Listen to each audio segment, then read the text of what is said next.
और करे अपनी बोरियत का खात्मा। कामचोर देवरानी। एक बार की बात है, सुषमा अपने पूरे परिवार के साथ खुशी खुशी मोहन नगर में रहती थी। उसकी 2 बहुएं थी, पल्लवी और शिवानी। एक दिन दोनों बहुएं रसोई में काम कर रही होती है कि तभी उनकी सास सुषमा उन्हें बुलाती है। अरे बहू, जरा इधर तो आना। शिवानी, जरा जाकर देखना सासू माँ क्या कह रही हैं। दीदी आप ही देख लो ना जाकर, आपको भी तो सुनाई दे रहा है। अरे मैं आटा गूंद रही हूँ ना, तुम चली जाओ। हाँ तो मैं भी तो सब्जी काट रही हूँ ना दीदी। अरे बहू जल्दी आओ। ओह, ये तो जाएगी नहीं, मैं ही जाकर देखती हूँ कि क्या करना है। पल्लवी सुषमा के कमरे में जाती है। जी मम्मी जी, क्या हुआ? शाम को घर पर कुछ मेहमान आने वाले हैं, तो तुम अच्छा सा खाना बना लेना बहू। ठीक है मम्मी जी, आप बता दीजिए क्या क्या बनाना है और कितने लोग आ रहे हैं। सुनील की मौसी जी और उनका पूरा परिवार आ रहा है। कुल मिलाकर 3 लोग और हमें मिलाकर हुए 9 लोग। तो अभी से ही तैयारी करना शुरू कर दो।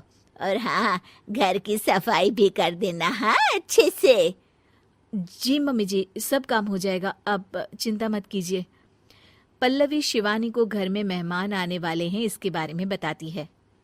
क्या 9 लोगों का खाना बनाना होगा, घर की सफाई करनी है? बाप रे, सासू माँ ने तो हमें घर की नौकरानी ही समझ कर रखा है।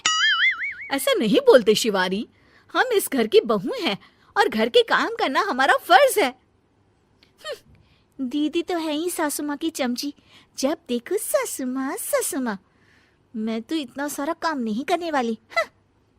शिवानी कपड़े लेकर गमला साफ कर रही होती है और चक्कर आने का नाटक करने लगती है। मेरा सर चकरा रहा है। तभी वहां पल्लवी और सासू माँ जाते हैं। अरे बहू, क्या हो गया तुम्हें? मम्मी जी, बहुत तेज सर में दर्द हो रहा है। तुम एक काम करो शिवानी, आराम कर लो। नहीं नहीं दीदी, घर में मेहमान आने वाले हैं, मुझे आपकी मदद करनी चाहिए। अरे कोई बात नहीं शिवानी, तुम आराम कर लो, मैं सब काम कर लूंगी। ठीक है दीदी, अगर आप इतना कह रही हैं तो आराम कर लेती हूँ। शिवानी आराम से अपने कमरे में मैगजीन पढ़ रही होती है।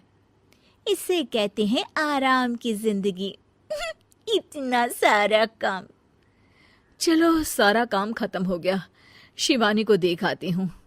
शिवानी अपने कमरे में ईयरफोन में गाने सुनते सुनते सो जाती है और उसके साइड में मैगजीन भी रखी होती है। पल्लवी वहां आ जाती है और वो सब देखती है। ओहो, तो मतलब सब काम चोरी का बहाना था। अभी बताती हूँ इसको। घर का सारा काम मुझे करना पड़ा और ये महारानी यहाँ मैगजीन पढ़ रही है, गाने सुन रही है। पल्लवी रसोई से एक प्लेट और चम्मच लेकर आती है और शिवानी को थाली बजाकर उठाने लगती है। शिवानी अचानक से उठती है। उठ गई महारानी, गाने भी सुन लिए, मैगजीन भी पढ़ ली। तुम तो बहुत बड़ी झूठी निकली शिवानी। तुमने सर दर्द का बहाना बनाया ताकि काम करने से बच सको। हाँ बनाया बहाना, तो क्या करती, इतने सारे काम करती। मुझे कोई शौक नहीं है चापलूसी का। क्या चापलूसी? तुम्हें लगता है कि मैं सारे काम चापलूसी के लिए कर रही हूँ? नहीं तो क्या। तभी वहां सासू माँ आ जाती हैं। अरे बहू, वो लोग बस आने ही वाले हैं, तुम तैयारियां कर लो। जी सासू माँ, तुझे तो मैं बाद में देखती हूँ।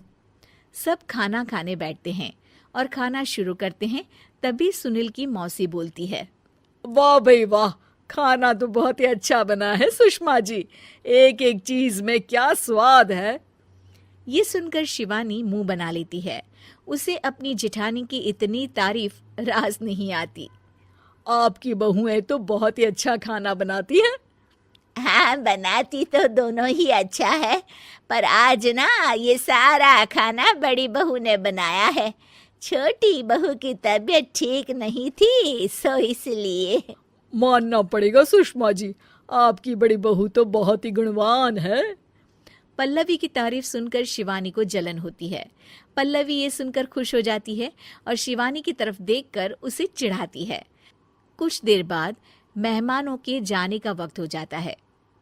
मौसी जी सबके लिए उपहार लाई होती है। वो सबको शगुन के पैसे देती हैं और अंत में पल्लवी के पास आती है।